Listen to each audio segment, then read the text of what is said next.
Un dramatique incendie la nuit dernière à Paris. Un tragique incendie la nuit dramatique dans le 9e arrondissement de Paris. Le feu a ravagé un hôtel modeste du 9e arrondissement. Les flammes se sont propagées dans un bâtiment de 6 étages à proximité. J'arrive devant, je suis à l'angle de la rue, on descend du fourgon et je vois le tableau et ma première phrase ça a été avant de demander les moyens tout de suite, d'ailleurs j'ai presque eu peur qu'il passe à la radio, c'est de dire oh mon Dieu, c'est clair que là, quand on arrive devant ça, c'est l'être humain qui, la première réaction elle est humaine.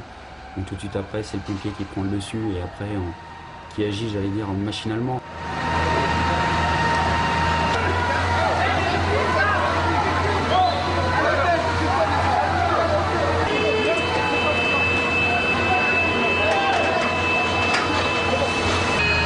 On a plus un petit peu les images qu'il y a eu, qu'on voit à la télé suite aux attentats à Bagdad ou quelque chose comme ça, c'est-à-dire plein de gens par terre.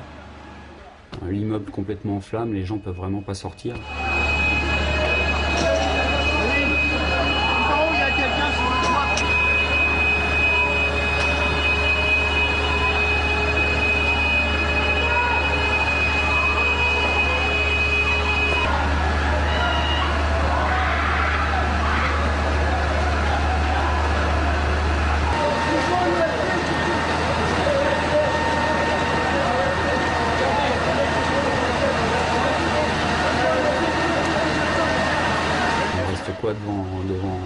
devant le tableau, et ça dure un dixième de seconde et puis après on agit, mais sur le coup la première réaction c'est terrible.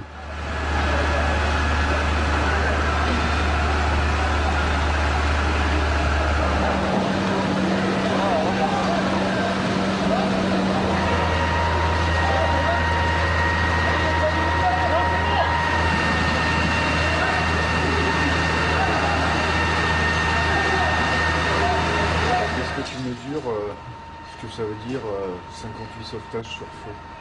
Non. Oui, je le mesure parce que quand j'arrive, on a des gens partout aux fenêtres. Toutes les fenêtres de l'hôtel, sans exception, il y a du monde à aller chercher. Et donc je réalise vraiment ce que c'est. Si on m'avait parlé d'un feu avec 58 sauvetages, j'aurais jamais réalisé. C'est quelque chose d'incroyable. Les sauvetages, on a mis plus d'une heure de sauvetage.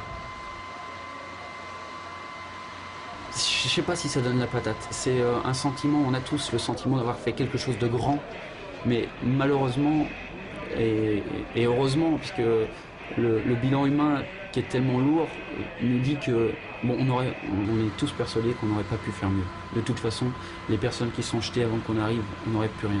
Les personnes qui se sont jetées au moment où on arrive, qu'on n'est pas sorti des camions, on ne peut rien faire non plus. Et toutes les autres, on est allé les chercher. On est préparé physiquement, professionnellement parlant. On fait du drill toute l'année, on s'entraîne pour ça. Les sauvetages, on s'entraîne pour ça. Et la vie du pompier, c'est ça, sauver ou périr. Ils l'ont tous fait. Il y a eu 58 sauvetages.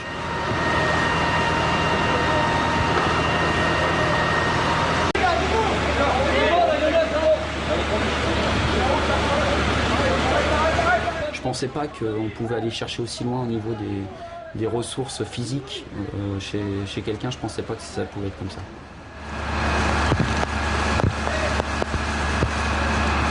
On dit sauver ou périr, c'est vrai, mais là ça prend vraiment tout son sens.